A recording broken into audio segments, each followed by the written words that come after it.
Welcome back, y'all. Today we're going to talk about Ready to Love, Season 3, Episode 5, titled The Tea is Getting Good. I missed last week. It was my birthday. I was out of town celebrating, so I did not do a review. But it looks like there was no elimination. It was just kind of building up for this episode that we saw Friday night. So I'm just going to put it all together into one and just kind of focus on what happened this past weekend. So we pick up, and now it's elimination day. So the power is now with the men, and they are voting off the woman. A couple of interesting scenes. Rashid sits down with Denice. We remember Rashid and Denice didn't really have much of a chemistry, and then Denice went on to talk to the others and tell them that Rashid had narcissistic ways. Him being tall and light-skinned and being part of a frat, she associated that with maybe somebody from her past who had narcissistic ways, and now she's labeling him as such. She said this in front of all of the women. It came back to him. Well, I think it was Adriana, the one who he actually likes, or the one that he's vibing with the most. She came back and she told him what Denice said about him. Of course, he didn't take it well. It's insulting. It's short-sighted. I mean, it is a thousand things wrong with what she said. So as an adult, Rashid goes to her and he says, hey, let's have a talk. Let's sit down and talk about this because I heard what you said. Of course, he had to tell her that he heard it from Adriana, but not in a tattling way. He just tells him that, this is what Adriana said. This bitch, Denice, I'm telling you, I see why they're keeping her around because she's angry. She's a little combative. She makes for good TV and drama because the rest of the women seem to be pretty mature and well-adjusted for the most part. We're going to get to that later. But Denice is clearly the firecracker in this group. Instead of being a grown woman, like she's always talking about herself, I'm a grown woman, I'm this, that, and the other, I'm 39 years old, just apologize. Instead, what she says is, I'm going to apologize on her behalf, on her referring to Adriana. Essentially, not taking ownership, saying that it's Adriana's fault for bringing it back to Rashid. There's nothing worse than a fake apology. There's nothing worse than an inauthentic apology, and that's pretty much what that was. I mean, you know what? I'm giving her too much credit. I don't even think it was an apology. It was a deflection. She gets defensive. She starts going on about how she's grown and she's seen a lot of things. And you know what, honey? We've all seen a lot of things. You get to a certain age, you see a lot of things. That's not an excuse to assassinate somebody's character. It's not an excuse to talk bad about people, to make false equivalencies. It's just not an excuse. And at 39, 40, whatever the hell old you are, you should know that that's just not cool.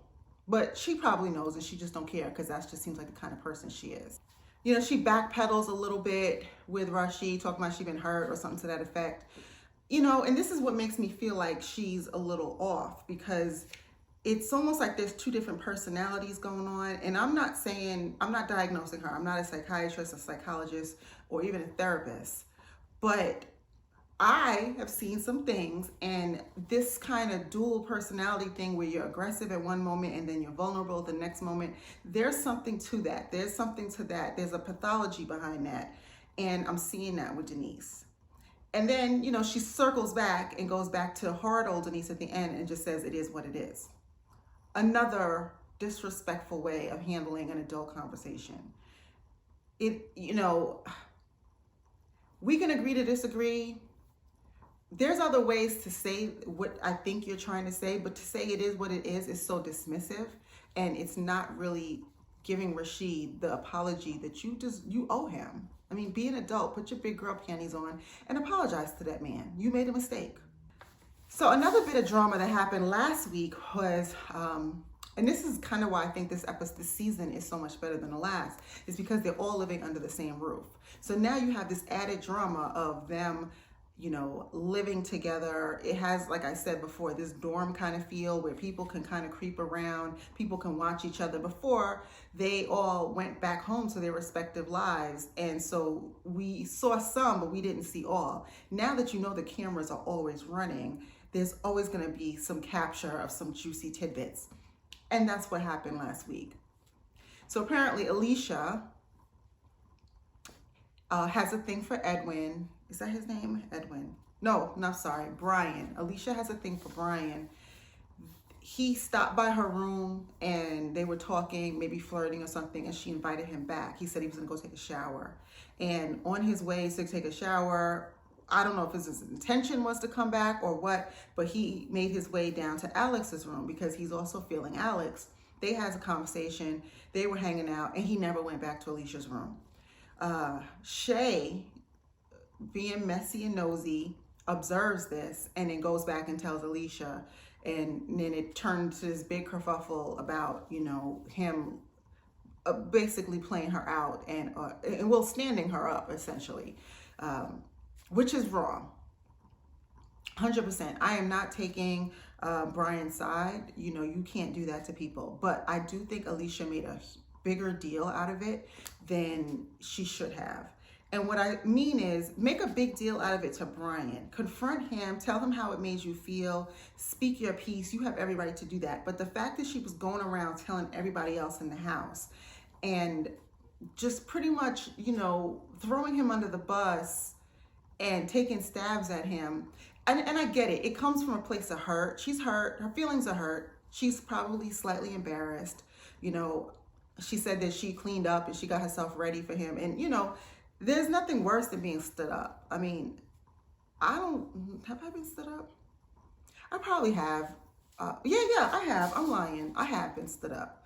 And it sucks. It feels really bad. So it sucks. It's a bad feeling, even if nobody knows.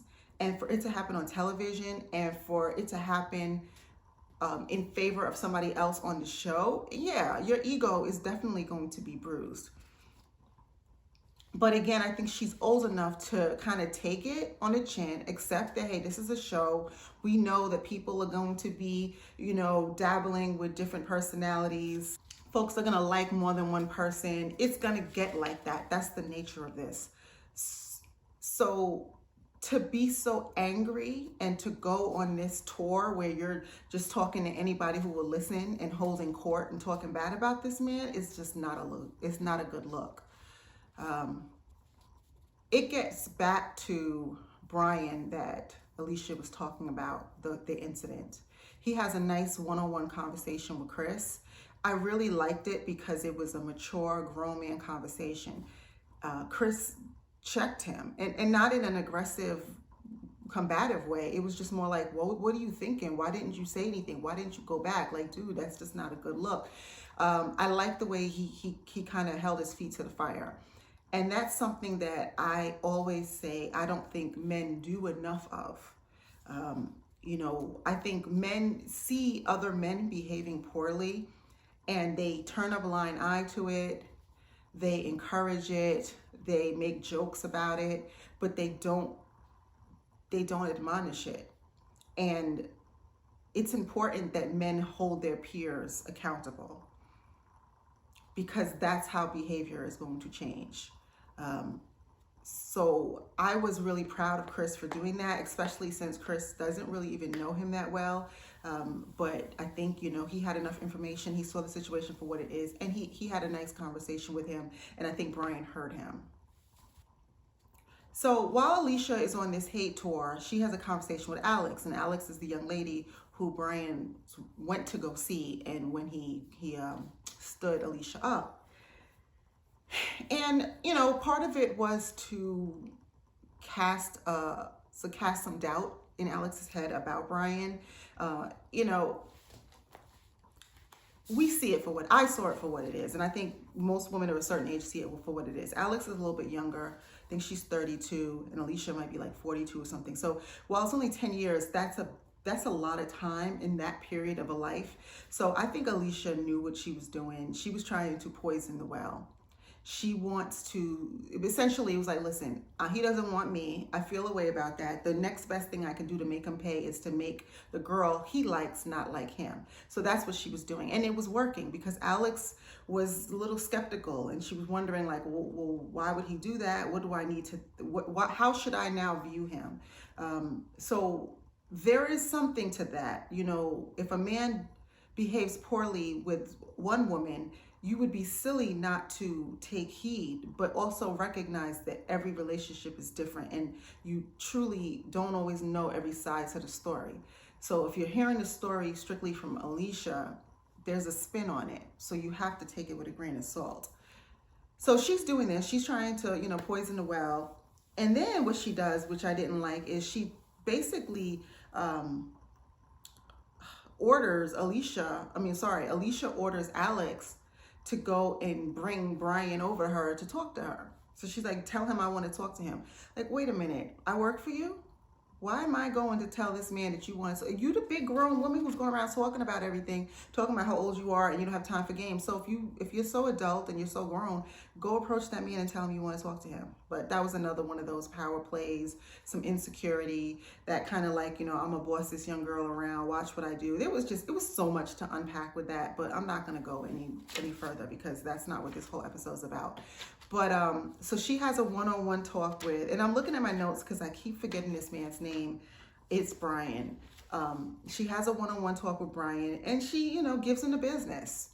She tells him that, he hurt her feelings, which was mature and which was what she should have said to him. But, she takes a couple of shots, she's getting her anger and her aggression out, and he's apologetic.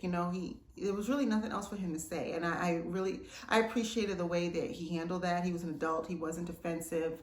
He owned it, and I think that was frustrating for her because when you're mad at somebody, sometimes you don't want them to yield immediately and just apologize, because then there's really not much you can say or do after that. When somebody apologizes, you essentially just kind of have to stop your ranting.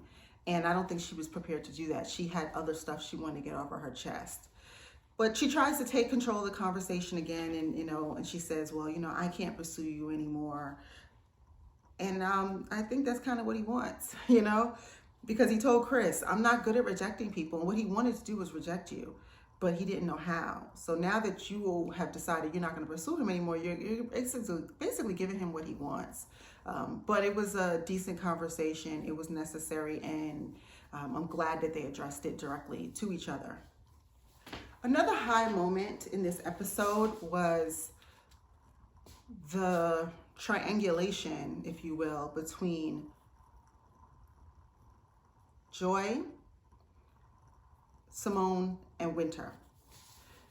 So last week, Jay, who has been having a connection with Joy, went to Wynter's room with no shirt on. I guess they had all just come from the pool. Symone saw this and went back to Joy and told Joy that he went into Wynter's room. Sorry, I'm still trying to remember everybody's names without looking at my notes. So this all, of course, all of this stuff is always going to come back to the surface, and it did. And Jay obviously didn't like it because he was the topic.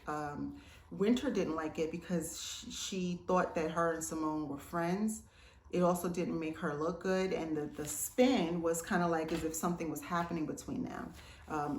Joy didn't like it because it doesn't make her feel good to know that the man she's checking for is going to another woman's room. So it left a bad taste in everybody's mouth. And when they all spoke together while Symone wasn't present, it was obvious that there was a need to discuss this with her, because they couldn't understand why she felt the need to basically tattle and why she felt the need to go back to Joy. It just seemed really messy. So Wynter and Joy make a decision to talk to her, and just the three of them, and to talk to her together and to do it ASAP because nobody wants to let it fester. So they find Symone, they sit her down, they talk to her. And another grown woman moment, I really like this. They were not aggressive. They were not, they didn't bully her. They didn't tag team her. It wasn't any of that. It was two grown women having a conversation with another grown woman. And they told her, they laid it out for her. They said what they'd heard. They said why it bothered them, and they allowed her to speak her piece. And she also, in turn, behaved like a grown woman. She apologized out the gate. She admitted that it came from a place of insecurity. which was a lot because she doesn't have to say that. I mean, she could just apologize, but she was woman enough to admit where it came from and to take ownership and to be vulnerable enough to show that side of herself to these other women. She said, this came from an insecure place. She said that she's used to being pursued and being, the hot commodity. And now that she feels away because I guess she's not really getting a lot of love. It doesn't seem that anybody is really pursuing her. Whereas she sees the other woman being pursued. So she's feeling like, the girl at the dance that nobody is checking for. And I understand that feeling sucks, especially if you're not used to it. So she acted out. And she behaved poorly, and she owned it.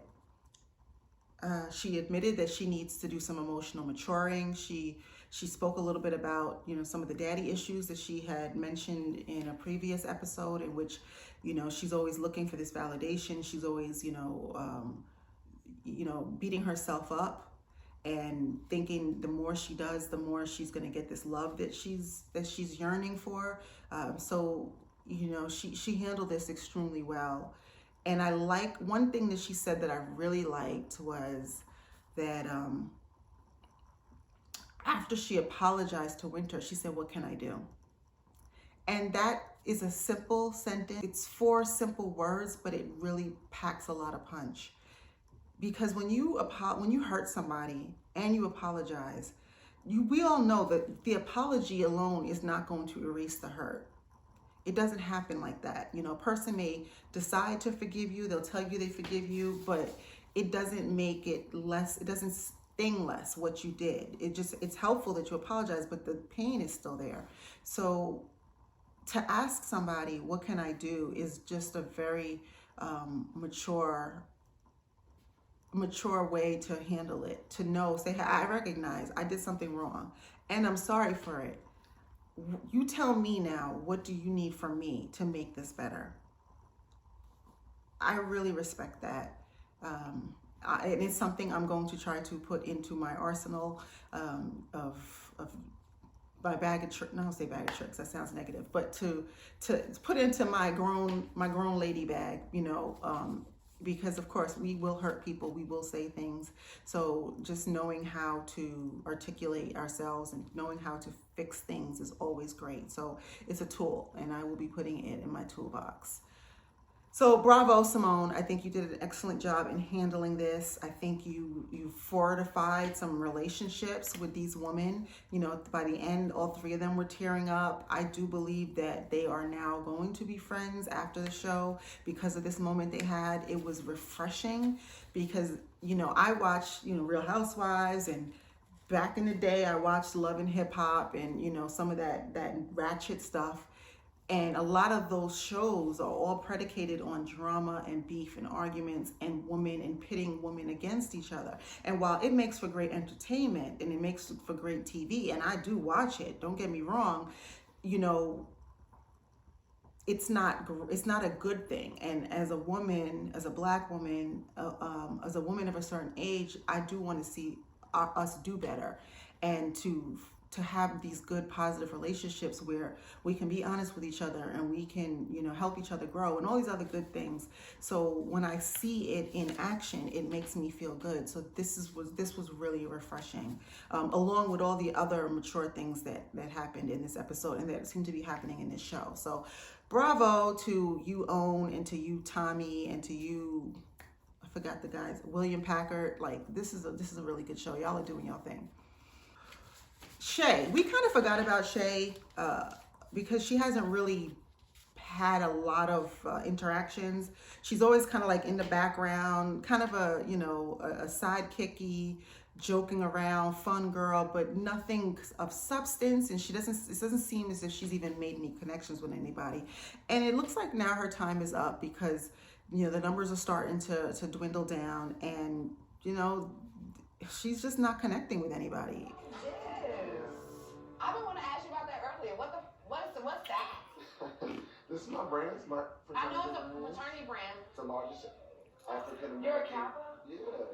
I know all about Kappas. Okay. The pretty boys. Yeah. Pretty Ricky, what they call them. Yeah. Pretty Ricky, what they call them. People say that. I like Kappas. Okay. Like this guy that I was so in love with. Okay. Ooh, Jesus. Man, Y'all have so much in common. really? He was the devil.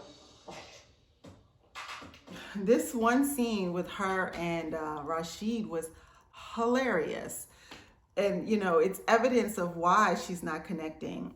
You know, she's silly. She's just silly as hell. And she's funny. She's cute. She's a good time. I mean, I would love to have drinks with her and stuff, but if I was a man, I don't know that I would wife her up. I don't know that I would select her, especially out of this group of women, because she's just silly and goofy. That clip, like in Rashid's face, he just was like so over it. And we've all been there. That one person who will not let you get a word in, who keeps talking over you, who asks you questions and then doesn't want to let you answer. Just goofy and silly. And it's like, come on, sis. You know, you taking a spot from somebody who really could be valuing this experience. But I'm judging her. You know, this just could be a defense mechanism. It could be just, you know, she doesn't like. Some people are so uncomfortable with silence.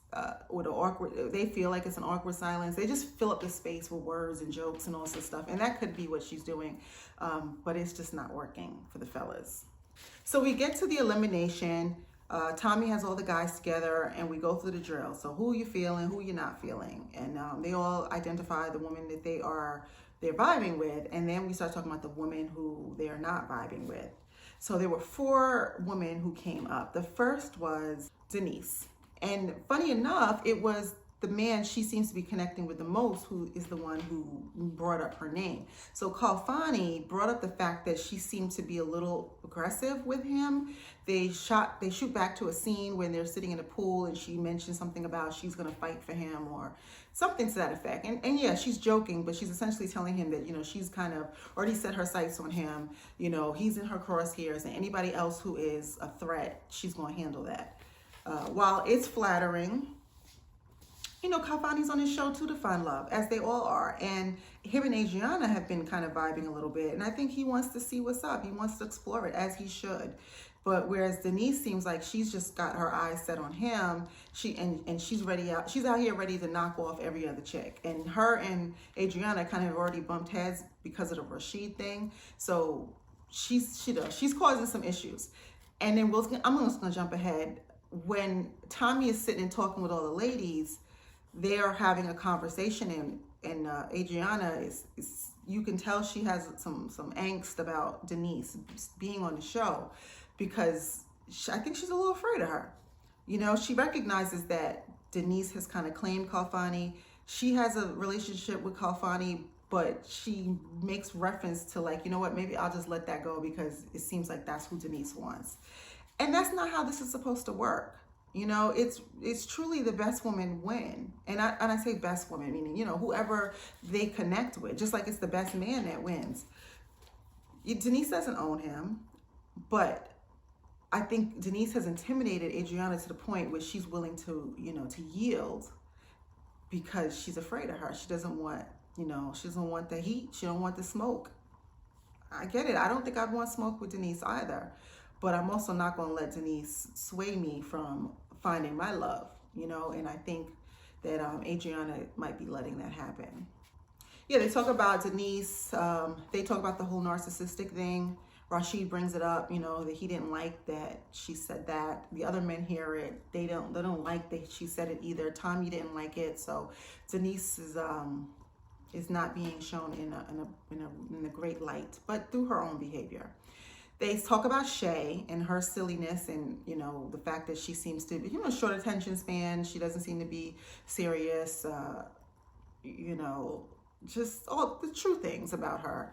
They talk about Symone. Jay brings up Symone and what she did with the gossip and how that didn't sit well with him.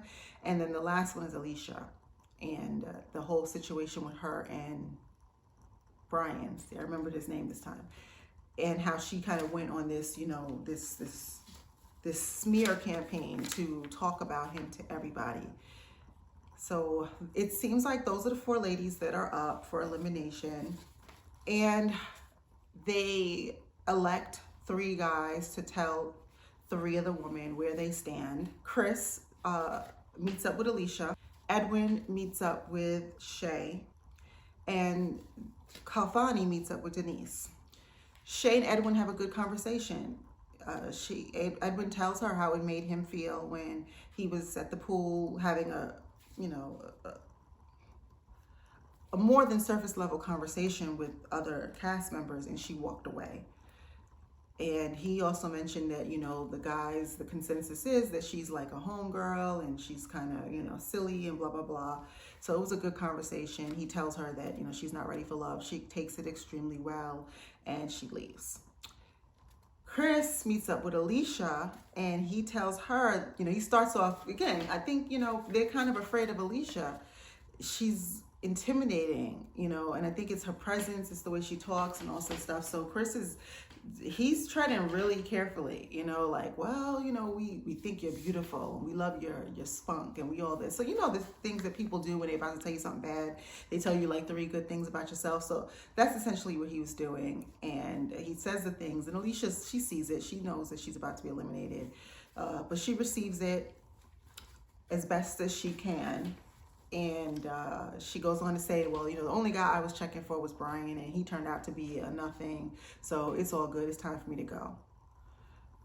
Defense mechanism at play. It was one of those like, I'm going to reject you. You're not going to reject me. And, how she knows she's the bomb and she knows she's bad and she knows this, that, and the other. And, all that self-affirming stuff that people say when they really don't feel any of those things. So it was that she did, and it was annoying, but she's gone, and I'm kind of glad to see her go. But unfortunately, that means that the one I really want to go is going to stay, because we go back to Kalfani and Denice, and so now we know that Shay and Alisha are gone, so that means Denice is obviously staying, because only 2 women are going to be eliminated. And I thought it was really smart of them to send Kalfani, because to be honest, he's the only person she would receive constructive criticism from, because she likes him so much. Anybody else, it would have turned into an argument. It would have been combative. And so it's really good that they chose him. And he told her, that whole thing with Rashid wasn't cool. You assassinated his character. You can't go around doing that. The thing with Adriana and how, you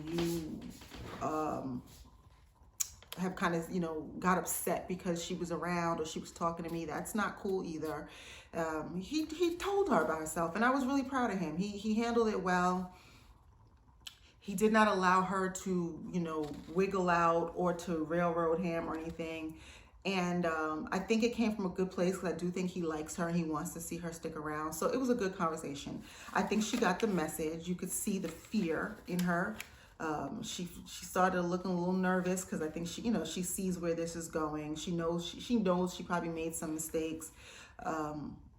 She was giving some Aunt Viv vibes, right? Like, she looked a little bit like Aunt Viv from Fresh Prince of Bel-Air, even though, and I'm only gonna say this because I'm being messy, Aunt Viv is much prettier. But she had the hair and the bone structure and everything. She gave that little Aunt Viv. But she heard him, and I think she caught it, and she picked up what he put down, and I think hopefully she'll dial it back for next week a little bit and just stop being so aggressive and just can't with her. What else happened? That was it. So next week the power is going to shift back, and the women will be eliminating the men. Tommy has already let them know that their friends will be coming on campus, for lack of a better word, and to interrogate or give the men the 3rd degree or ask questions to figure out what's what. So their friends will be coming next week to meet with the guys. So switch it up a little bit. And that was it. I don't like the fact that they knocking off 2 a week. It just makes the series seem so much shorter. And there's so much material. Like I said, they're all good episodes. I love the dynamics. I love seeing my people, beautiful Black, successful people looking for love on a show. The dynamics like this. I mean, even though there's drama, and you need drama for a reality show, it's not messy drama. It's like kind of adult, normal things. It's just magnified and is condensed into a shorter period of time. But the way they're handling a lot of these things, it just really bodes well. And I do hope that it is encouragement to people who do watch the show to say, hey, there's a better way to handle these things. So I really enjoy this, and My only critique is it's just moving too fast. So I would love to hear what you have to say. So drop down in the comments. Let's talk about it. Who's your favorite? What are your predictions? Which couple is going to make it to the end? Who's going home next? All that good stuff. So I will talk to you next week. Do not forget to like and subscribe.